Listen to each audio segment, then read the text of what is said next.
მართველი პარტიის არგუმენტია, რომ დემოკრატიულ პროცესში არ არის დემოკრატიის მტერი პარტიების ადგილი და იმისთვის, რომ ქართული დემოკრატია გადარჩეს და განვითარდეს, არ უნდა დარჩეს სივრცე რადიკალი ანტიკონსტიტუციური ძალებისთვის, რა ჭრილშიც განიხილავს და უყურებს ქართული ოცნება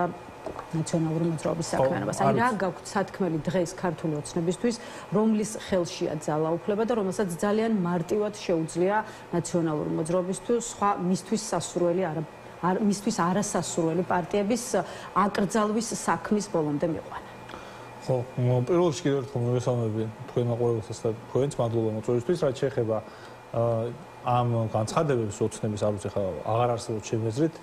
ოდნავ ობიექტური ადამიანები, რომელსაც შეიძლება მიაჩნდეს რაიმე ტიპის რაციონალურობის შემცვლელად მათი არგუმენტებით, რომ საუბრობთ დემოკრატიაზე და აქვე ამბობდნენ, რომ მილიონზე მეტ მოქალაქეს უნდა წაართვა, არა მხოლოდ ათეულობით და ასეულობით ადამიანს უნდა წაართვა პასიური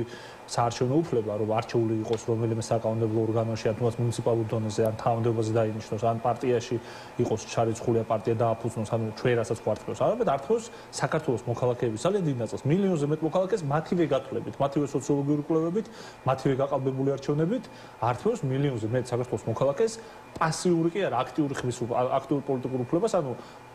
მათ აღარ შეეძლებათ საკუთარი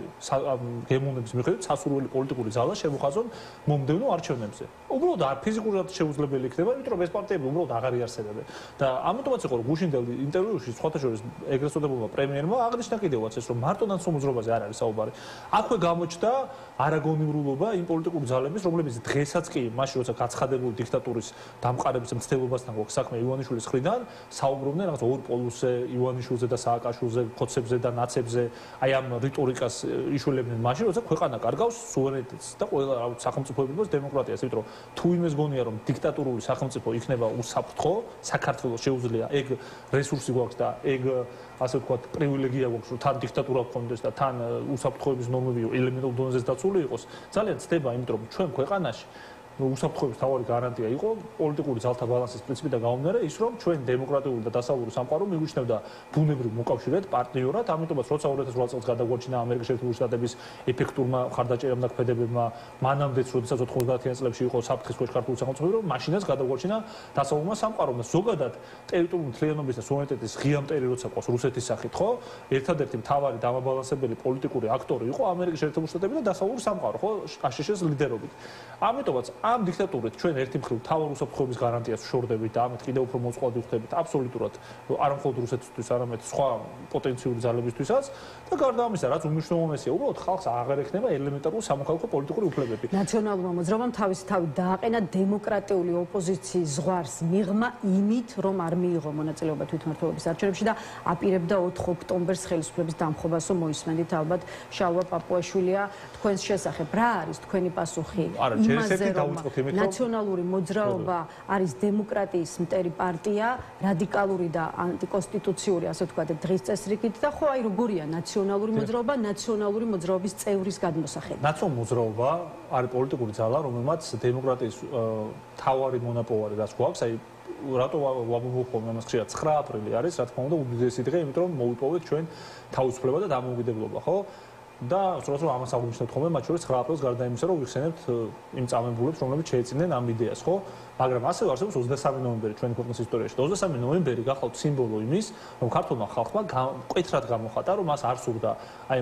კლეპტოკრატიულ მაფიოზურ სახელმწიფოში ცხოვრება და უნდა საქართველოს ქცეულიყო დემოკრატიულ სახელმწიფოდ. კორუფცია, კრიმინალი დაემარცხებინა და დასავლური ინტეგრაციის პროცესი ყოფილიყო შეუქცევადი. აი ეს არის ვარდების რევოლუციის მონოპოლარი, ნაციონალური მოძრაობის მონოპოლარი. ნაციონალური მოძრაობამ განახორციელა მთელი რიგი დემოკრატიული რეფორმები, გახდა უფრო გამჭვირვალე საჯარო ინსტიტუციები, გახდა უფრო გამჭვირვალე სახელმწიფო ცხოვრება, ქრთამი, კორუფცია იქნა დამარცხებული ინსტიტუციურ დონეზე და მათ შორის რაც ძალიან მნიშვნელოვანია, პირველად მთელ რეგიონში ქონდა მაგალითი, როდესაც ძალიან ღრმად კონფრონტაციაში ყოფ პოლიტიკურ ძალას გადაულოცა მართვის სადავეები დემოკრატიული არჩევნების შედეგად. ეხლა ამ ძალას, ამ ქვეყანაში, ამ ისტორიის მქონე სახელმწიფოში თქვენი აზრით შეიძლება რამე უწოდოთ და შეგვიძლია უწოდოთ ანტიდემოკრატიული პირიქით. თუ ვინმეს რაიმე პოლიტიკურ ძალას და აქტორს შეგვიძლია უწოდოთ